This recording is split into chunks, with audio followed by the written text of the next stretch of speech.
Retour sur le sommet climat hier aux Nations Unies, on vous en a parlé. Le président Macron était accompagné d'une délégation guyanaise avec Rodolphe Alexandre, Joël Suzano, président du parc amazonien, et Silvio van der Pilge, le président du Grand Conseil coutumier. Nous sommes avec le président de la collectivité territoriale. Bonjour Rodolphe Alexandre.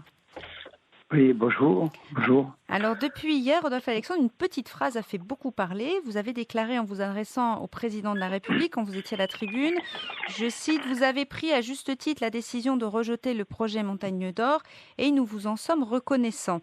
Alors vous avez soutenu ce projet Montagne d'Or. Certains sont donc surpris aujourd'hui. Qu'est-ce que vous leur répondez ? Eh bien, je réponds que, comme d'habitude, on profite d'une phrase pour pouvoir nuire tout un discours qui a été prononcé devant 18 chefs d'État et dans les plus importants d'Europe et d'Afrique. En fait, je ne renie pas ma parole. Je n'ai jamais renié ma parole. J'ai dit au président, je suis reconnaissant d'avoir mis un terme à ce débat qui polluait la société guyanaise, qui endiguait toute forme de conciliation et de réconciliation. Mais si vous avez entendu mon discours, j'ai poursuivi en disant que la réforme du code minier sera l'occasion une fois pour toutes pour que les Guyanais, ceux qui habitent ce territoire, puissent s'exprimer sur la mine responsable, transposable, transparente, la mine, on va dire, éco-gérée et qui puisse permettre aux Guyanais de bénéficier de ressources fiscales.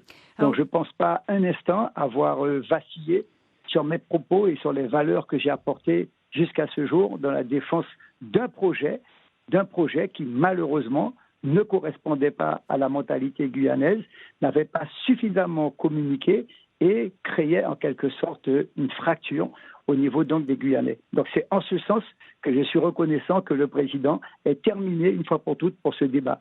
Maintenant, il appartient à Montagne d'Or ou à d'autres de présenter des projets et en l'occurrence de répondre à un vrai débat cohérent, public, transparent. Je vous rappelle, si vous permettez, qu'il y a moins de 2 semaines, j'étais dans la commission des mines où avec tous les membres qui sont donc affectés à cette co-gouvernance avec l'État, nous avons obtenu un avis favorable pour le permis de M. Kiko, de M. Ré, qui veut dire que je suis porteur d'une mine respectueuse, d'une mine qui touche à l'environnement. En fait, ce discours visait quoi ? Il visait à dire aux Guyanais qu'on doit faire un équilibre, on doit faire une cohésion entre le développement durable et la protection de la forêt et de la biodiversité.